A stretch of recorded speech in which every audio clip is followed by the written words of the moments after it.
Emisión.net.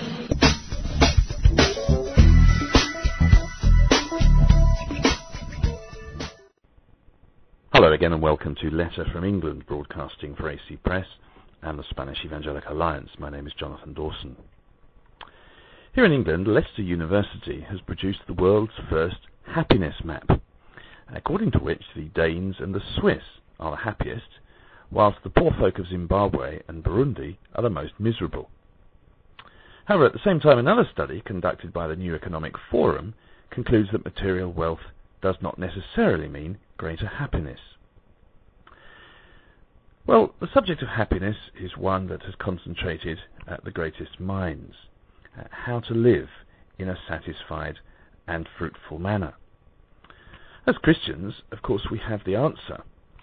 In the famous words of the Westminster Lesser Catechism, the chief end of man is to glorify God and enjoy Him forever.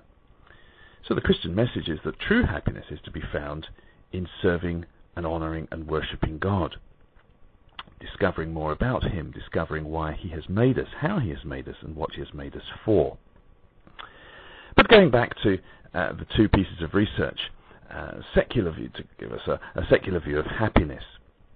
According to the happiness map produced by social psychologist Adrian White at Leicester University, the Spaniards find themselves in 46th place in the World's Happiness League, which doesn't sound terribly good until you realise that actually the map includes 177 countries, and so they're not doing too badly.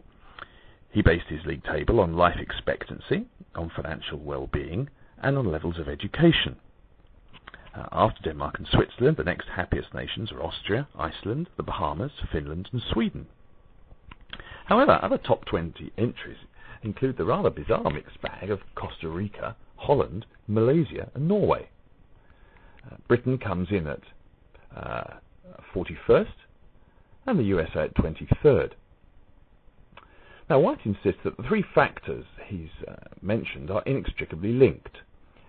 People's health, the gross domestic product of the country in which they live, and whether or not they have the opportunity to go to secondary school and get a higher education. Meanwhile, a very different study undertaken by the New Economic Forum, together with the environmental group Friends of the Earth, places the tiny Pacific nation of Vanuatu at the top of its Happy Planet Index. Now, one is rather suspicious of a political agenda here, as the industrialised countries come towards the bottom of the list. In fact, none of the G8 nations even make the top 50. Now, of course, a group such as Friends of the Earth would like to distance happiness from financial well-being and tie it to responsible use of the environment. In fact, the index's own website says, "The Happy Planet Index is an innovative new measure that shows the ecological efficiency with which human well-being is delivered around the world. It is the first ever index to combine environmental impact with well-being to measure the environmental efficiency with which country by country people live long and happy lives. The results are surprising, even shocking, but there is much to learn from what they show." Yes, well, much to learn. The highest placed Western nation in the index is Malta, and there's not much environmental damage there, is there? Followed by Austria and Iceland. And surprise, surprise, the USA, which of course has failed to sign up to various global initiatives on the environment, is the worst placed of all Western nations. One wonders then why so many people want to live there. And to a lesser extent, the same could be said of Britain or other countries in the West, where immigrants are flooding to live, despite it not being apparently a very happy place. Well, much happier places, according to the index, apparently are Tunisia, Sao Tome and Principe, a little island in the Gulf of Guinea, in case you were wondering, the Seychelles, and, wait for it, Yemen. Can Yemen really be a happier place to live than any country or most countries in the West? All things considered, therefore, it could be worse for Spain, which comes in at 87th on the list. Still not terribly good, is it, really? But it's better than others, certainly than the UK or the USA. Well, it's all off to Vanuatu then, one of a group of islands which travel writer Paul Theroux once called the Happy Isles of Oceania.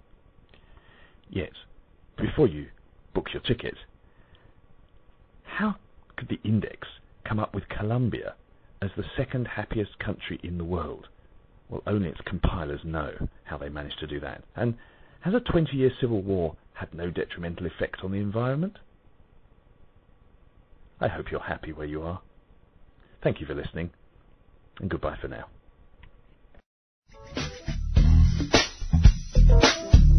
Emisión.net